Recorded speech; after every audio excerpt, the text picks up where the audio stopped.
Welcome to T-SAT. కాంతికి సంబంధించినటువంటి అంశాలు తెలుసుకుంటూ ఉన్నాం. ఈ వీడియోలో మనము కాంతి పరావర్తన ధర్మం ఆధారంగా పనిచేసేటటువంటి దర్పణాలకు సంబంధించిన పనితీరుని, అదేవిధంగా కాంతికి సంబంధించినటువంటి ఇతర లక్షణాల గురించి అధ్యయనం చేసే ప్రయత్నం చేద్దాం. సో ఇక్కడ కాంతి యొక్క పరావర్తన ధర్మాల ఆధారంగా పనిచేసేటటువంటి పరికరాలుగా మనకు దర్పణాలు అనేవి కనిపిస్తూ ఉన్నాయి. వీటినే మనం సమతల దర్పణాలు అని, అదేవిధంగా గోళాకార దర్పణాలుగా మనం చెప్పుకున్నాం. ఇక్కడ గోళాకార దర్పణాల గురించి మాట్లాడుకునేటటువంటి సందర్భంలో కొన్ని నిర్దిష్టమైనటువంటి పదజాలాల మీద మనం పట్టు సారించాల్సినటువంటి అవసరం ఉంది. కాబట్టి ఈ కోణంలో వాటిని ఒకసారి పరిశీలించే ప్రయత్నం చేద్దాం.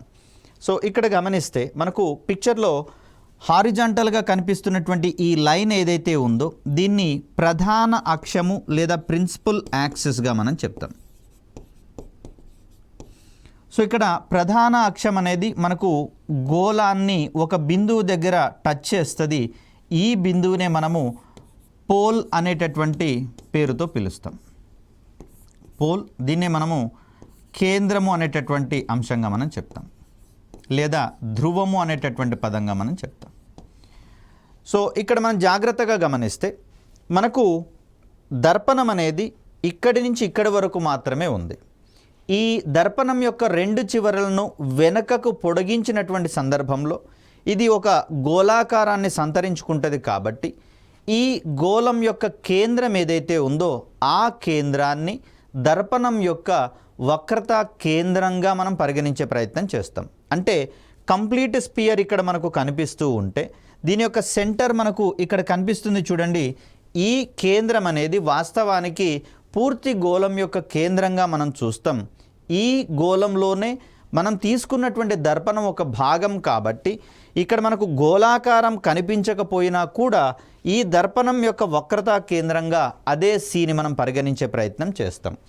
దీనితో పాటుగా ఇక్కడ ఉన్నటువంటి పి బిందువుకి మరియు సి బిందువుకి మధ్యలో ఉన్నటువంటి దూరం ఏదైతే ఉందో ఈ రెండిటి యొక్క మధ్య దూరాన్ని మనము రేడియస్గా చెప్తాం. ఏ రేడియస్ అంటే వాస్తవంగా పూర్తి గోళం యొక్క రేడియస్గా మనం చెప్తాం. కాబట్టి మరి ఆ సందర్భంలో దర్పణం యొక్క వక్రత కేంద్రానికి మరియు పి అనేటటువంటి బిందువు ధ్రువానికి మధ్యలో ఉన్నటువంటి ఈ దూరాన్ని మనము వక్రత వ్యాసార్థంగా వివరించే ప్రయత్నం చేస్తాం.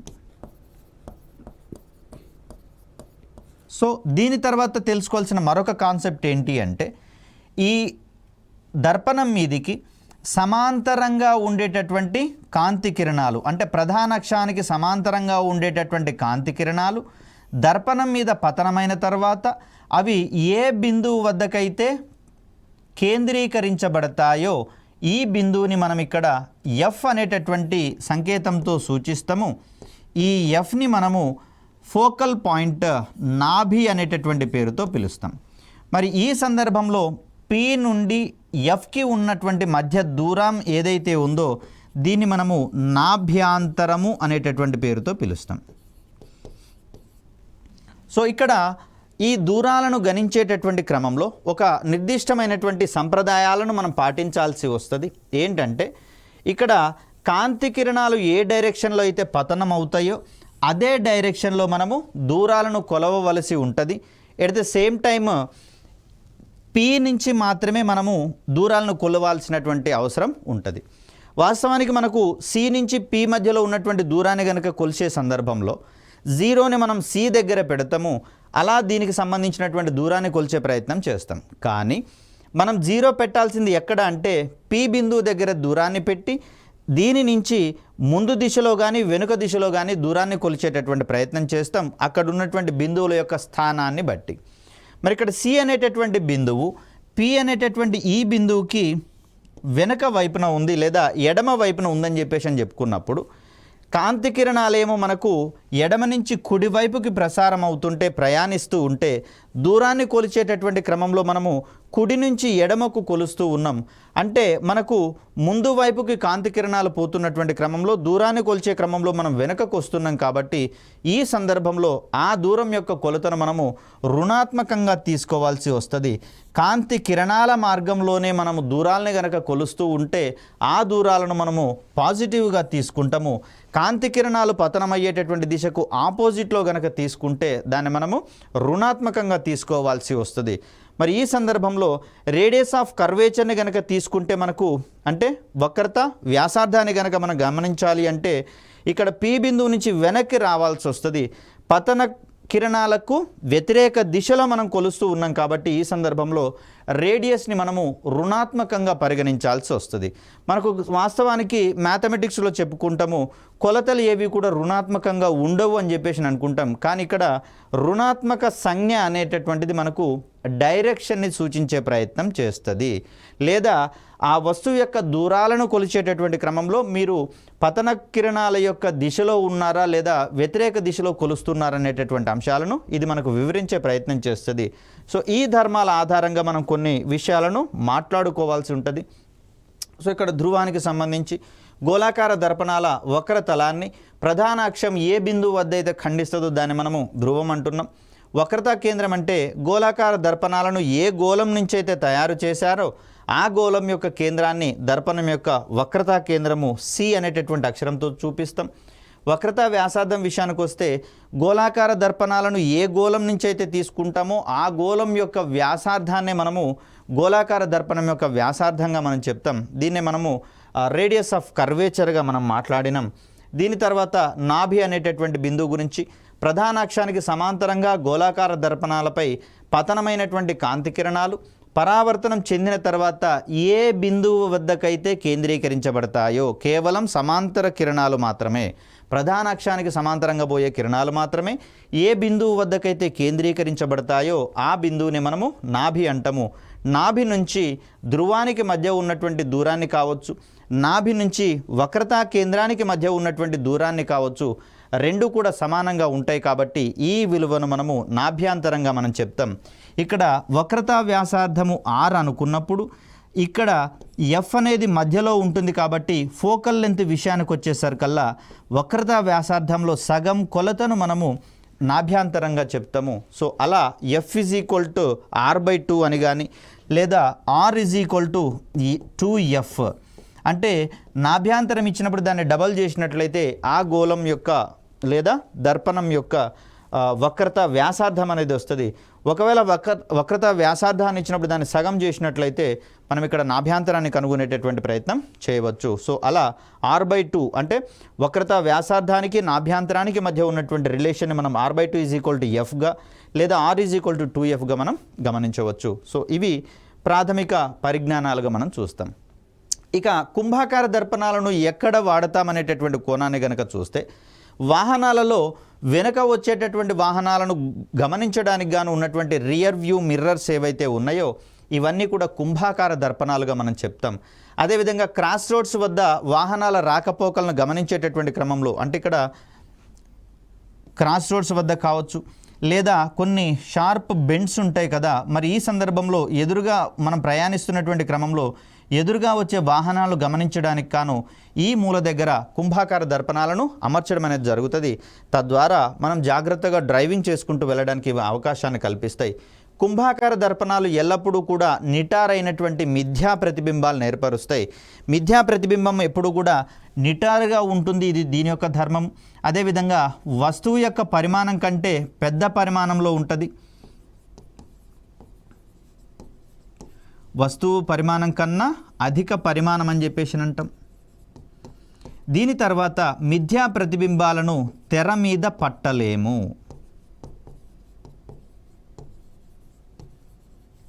అదే నిజ ప్రతిబింబాలను అయితే మనం తెర మీద పట్టుకోవచ్చు, కానీ మిథ్యా ప్రతిబింబాలను ఇక్కడ తెర మీద పట్టలేనటువంటి పరిస్థితులు మనం చూస్తూ ఉన్నాం. సో ఇక్కడ పుటాకార దర్పణాల విషయానికి వచ్చేసరికల్లా వీటిని మనము మేకప్ కిట్లలో వాడుతూ ఉన్నాం. అదేవిధంగా ఈఎన్టీ వైద్యులు వాడేటటువంటి మనకు డాక్టర్స్ మిర్రర్ అనేది ఒకటి ఉంటుంది, అది కూడా మనకు పుటాకార దర్పణంగా ఉంటుంది. దీనితో పాటుగా వాహనాల హెడ్ లైట్లు కావచ్చు, టార్చ్ లైట్లలో కావచ్చు రిఫ్లెక్టర్స్గా దీన్ని మనం వినియోగించేటటువంటి ప్రయత్నం చేస్తూ ఉన్నాం. ఈ రిఫ్లెక్టర్స్ ఏవైతే ఉన్నాయో రిఫ్లెక్టర్స్ పుటాకార దర్పణాలుగా పనిచేస్తూ ఉన్నాయి కాబట్టి ఆ పుటాకార దర్పణాల యొక్క నాభి బిందువు దగ్గర బల్బు ఉండేటట్లుగా చూస్తారు. తద్వారా బల్బు నుంచి వెలువడేటటువంటి కాంతి ఏదైతే ఉందో రిఫ్లెక్టర్ని తాకిన తర్వాత అది అనంత దూరాలకు ప్రయాణించేటటువంటి అవకాశం ఉంది. కాబట్టి రిఫ్లెక్టర్లు లేదా వాహనాల హెడ్ లైట్లలో లేదా టార్చ్ లైట్లలో బల్బుని ఏ బిందువు వద్ద ఉంచుతారు అంటే ఆ పుటాకార దర్పణం యొక్క నాభి బిందువు వద్ద బల్బును ఏర్పాటు చేసినట్లయితే లైట్ అనేది సుదూరాలకు కూడా ప్రయాణం అయ్యేందుకు అవకాశం ఉంటుంది. కాబట్టి దీన్ని మనం గుర్తుంచుకోవాలి. ఇక పుటాకార దర్పణాలకు సంబంధించినటువంటి ఈ వస్తువు యొక్క స్థానాన్ని ఆధారంగా చేసుకొని ప్రతిబింబాల యొక్క స్థానం గురించి మనకు కొన్ని క్వశ్చన్స్ పడేందుకు అవకాశం ఉంది. ఏ సందర్భాలలో నిజ ప్రతిబింబం ఏర్పడుతుంది, ఏ సందర్భాలలో మిథ్యా ప్రతిబింబం ఏర్పడుతుంది అనేటటువంటి కోణం. ఇక్కడ వస్తువు యొక్క స్థానాలను గనక మనం చూస్తే మొదటి కేసుగా మనము వస్తువును అనంత దూరాలలో ఉంచినప్పుడు ప్రతిబింబం ఎలా ఏర్పడుతుంది అనేటటువంటి కోణము. దీని తర్వాత మనకు రెండవ అంశంగా సికి వెనక వైపు అంటే సెంటర్ ఆఫ్ కర్వేచర్ అనుకున్నాం కదా. ఈ సెంటర్ ఆఫ్ కర్వేచర్కి వెనుక వైపున వస్తువును ఉంచేటటువంటి కోణము. మూడవది సి వద్ద ఉంచేటటువంటి కోణము. నాలుగవది సి కామా మనము ఎఫ్ మధ్యలో ఉంచేటటువంటి కోణము. ఇక్కడ ఎఫ్ని మనము ఫోకల్ పాయింట్గా చెప్తున్నాం. ఐదవది ఫోకల్ పాయింట్ వద్ద ఉంచేటటువంటి క్రమము. దీని తర్వాత ఆరవది ఎఫ్ కామా పి మధ్యలో ఉంచేటటువంటి కోణము.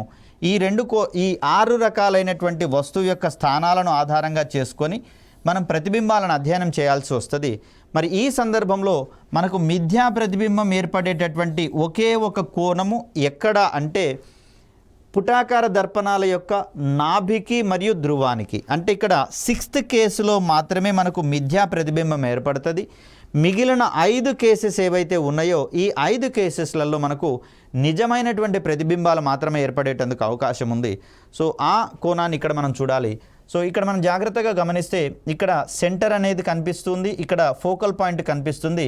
వస్తువుని ఇక్కడ ఉంచినటువంటి క్రమంలో ఈ వస్తువు యొక్క ప్రతిబింబము వెనకాల నిటారుగా అంటే దర్పణం యొక్క వెనకాల కనిపిస్తూ ఉంటుంది. కాబట్టి ఆ సందర్భంలో ఆ ప్రతిబింబాన్ని మనము తెర మీద పట్టలేము.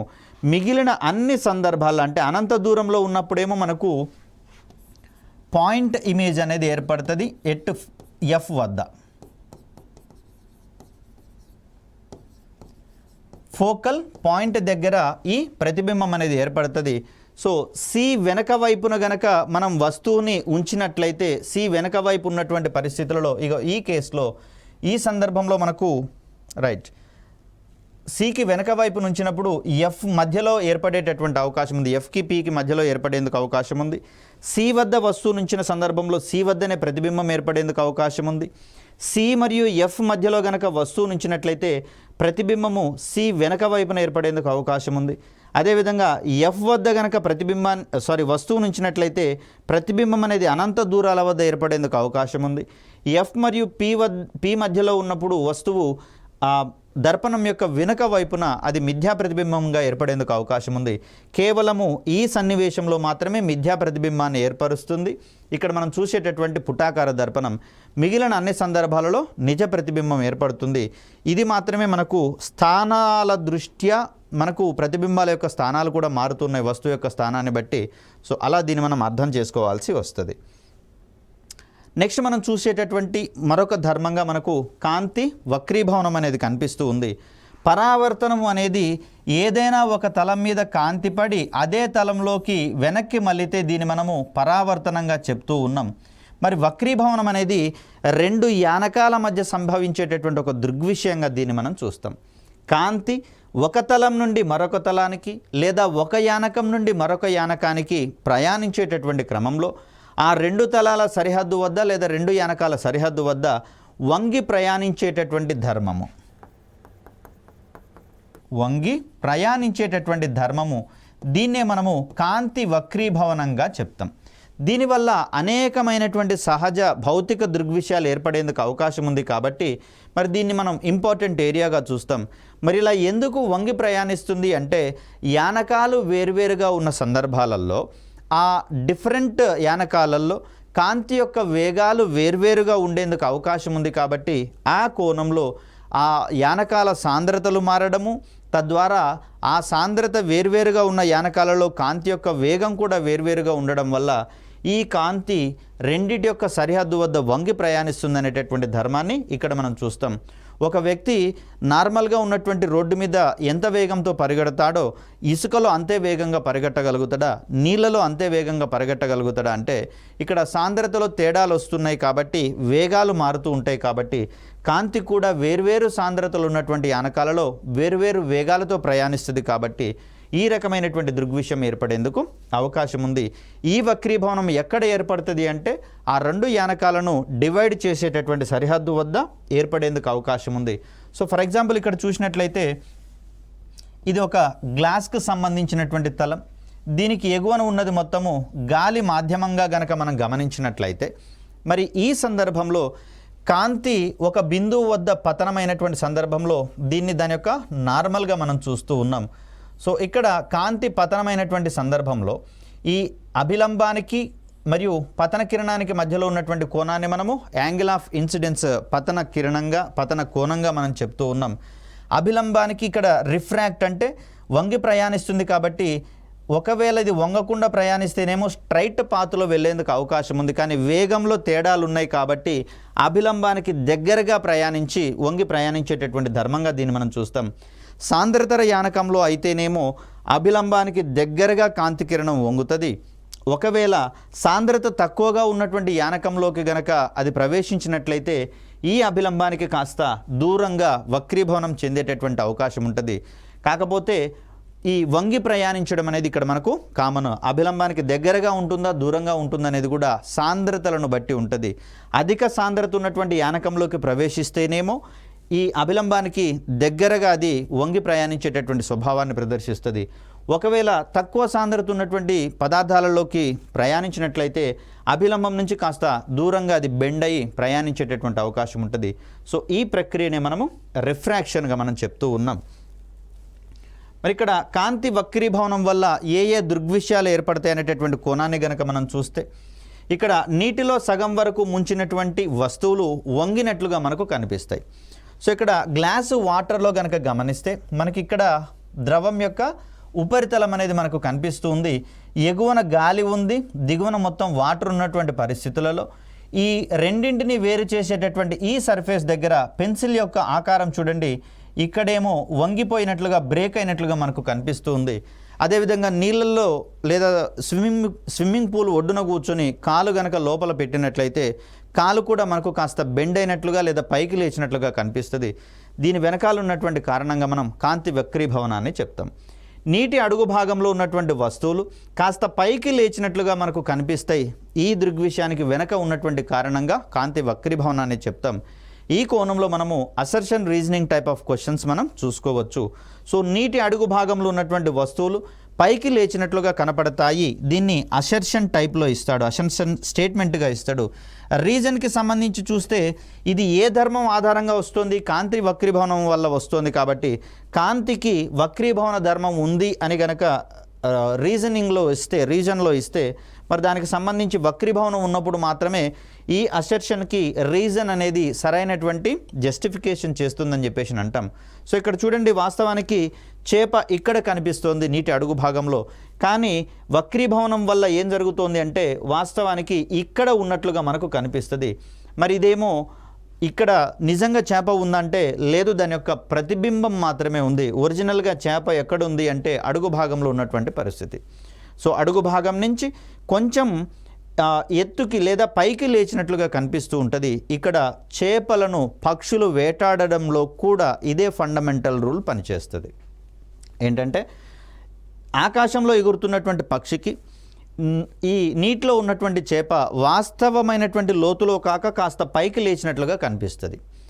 ఇదే చేపకు పక్షి ఎక్కడ ఉంటుంది అంటే అది ఉన్నటువంటి దూరంకి కాక లేదా ఉన్నటువంటి ఎత్తుకి కాక మరింత ఎత్తులో ఉన్నట్లుగా కనిపిస్తుంది. కాబట్టి అది ఎక్కడో దూరంలో ఉంది కదా అని చెప్పేసి చేప అనుకుంటుంది, దగ్గరలో ఉంది కదా అని చెప్పేసి పక్షి అనుకుంటుంది. సో దట్ దాన్ని వేటాడడం కోసం ట్రై చేసేటటువంటి సందర్భంలో ఈ కాంతి వక్రీభవన ధర్మమే పక్షులకు ఆహారాన్ని లభింపచేసేటటువంటి కోణంలో ఇమిడి ఉన్న సూత్రంగా మనం చూస్తాం. ఇక దీనికి సంబంధించినటువంటి మరికొన్ని అంశాలు కనుక గమనిస్తే ఇక్కడ నీటి అడుగునున్నటువంటి కాయిన్ని కనుక గమనిస్తే నీటి బయట నుంచి కనుక మనం చూసినట్లయితే ఈ కాయిన్ అడుగు నుంచి ఉపరితలం వైపుకి కొంచెం లేచినట్లుగా మనకు కనిపిస్తుంది. ఈ దృగ్విషయానికి వెనకాల ఉన్నటువంటి కారణంగా కూడా మనం వక్రీభవనాన్ని చెప్తాం. స్విమ్మింగ్ పూల్, నీటితో కూడినటువంటి గాజు గ్లాసుల అడుగు భాగము వాస్తవ లోతు కంటే కూడా కొంచెం పైకి లేచినట్లుగా కనిపిస్తుంది. దీన్నే మనం దృశ్య లోతు, అప్పరెంట్ డెప్త్గా మనం చూస్తాం. అదేవిధంగా నక్షత్రాలు మినుకు మినుకుమంటూ ప్రకాశించడం వెనుక కూడా ఇదే రకమైనటువంటి దృగ్విషయం ఉంటుంది. వాతావరణంలోని వేర్వేరు సాంద్రతలు ఉన్నటువంటి పొరల గుండా ఈ కాంతి కిరణాలు ప్రయాణించాల్సి వస్తుంది. కాబట్టి మరి వేర్వేరు సాంద్రతలు ఉన్నటువంటి సందర్భాలలో అనేక పర్యాయాలు అవి వక్రీభవనం చెందేటటువంటి అవకాశాలు ఉంటాయి. కాబట్టి మరి మల్టిపుల్ రిఫ్రాక్షన్స్ జరిగినటువంటి సందర్భంలో కాంతి అనేది నేరుగా మనకు చేరేటటువంటి అవకాశం లేదు. మరి ఆ సందర్భంలో ఆ నక్షత్రాల యొక్క కాంతి అనేది మనకు ఒక్కోసారి పెరుగుతున్నట్లుగా ఒక్కోసారి తగ్గుతున్నట్లుగా కనిపించడంలో ఆశ్చర్యం లేదు. దీని వెనకాల ఉన్నటువంటి ధర్మంగా మనము కాంతి వక్రీభవనాన్ని చెప్తాం. ఇక మరొక అంశం ఏంటి అంటే దృష్టి రేఖా మార్గంలో లేనప్పటికీ కూడా, అంటే మనకు వాస్తవానికి ఎదురుగా ఉన్నటువంటి వస్తువులు మాత్రమే కనిపిస్తాయి. దీన్ని మనము లైన్ ఆఫ్ సైట్ అనేటటువంటి పదంతో కనుక చెప్తే, ఈ లైన్ ఆఫ్ సైట్ మీద ఉన్నటువంటి వస్తువులు మాత్రమే మనం చూడడానికి అవకాశం ఉంది. కొన్ని ప్రత్యేకమైనటువంటి సందర్భాలలో సూర్యుడు మన లైన్ ఆఫ్ సైట్ ఎదురుగా లేకపోయినా కూడా సూర్యుడు మనకు అక్కడ ఉన్నట్లుగా స్ఫురింపచేసేటటువంటి దృగ్విషయాన్ని మనం ఇప్పుడు మాట్లాడుకుంటూ ఉన్నాం. ఇలా దృష్టిరేఖ మార్గంలో సూర్యుడు లేనప్పటికీ ఉదయం పూట మరియు సాయంత్రం పూట ఆ దృష్టిరేఖ మార్గానికి ఎగువన లేదా దిగువన ఉన్నా కూడా కాంతి వక్రీభవన ధర్మం వల్ల సూర్యుడు మనకు ఎదురుగా ఉన్నట్లుగా కనిపింపజేస్తుంది, అక్కడ భ్రమింపచేస్తుంది. ఈ సందర్భంలో ఉదయం పూట 2 నిమిషాల వరకు, సాయంత్రం పూట 2 నిమిషాల వరకు సూర్యుడు మన క్షేత్రం మీద లేదా లైన్ ఆఫ్ సైట్ మీద లేకపోయినా కూడా ఉన్నట్లుగా కనిపించడం వల్ల పగటి సమయము ఉదయం పూట 2 నిమిషాలు ఎక్స్ట్రా కనిపిస్తుంది. అదేవిధంగా సాయంత్రం పూట 2 నిమిషాలు, మొత్తంగా చూస్తే పగటి సమయం అనేది 4 నిమిషాలు పెరుగుతుంది. దీని వెనకాల ఉన్నటువంటి కారణం కూడా మనకు వక్రీభవనమే తెలుస్తుంది.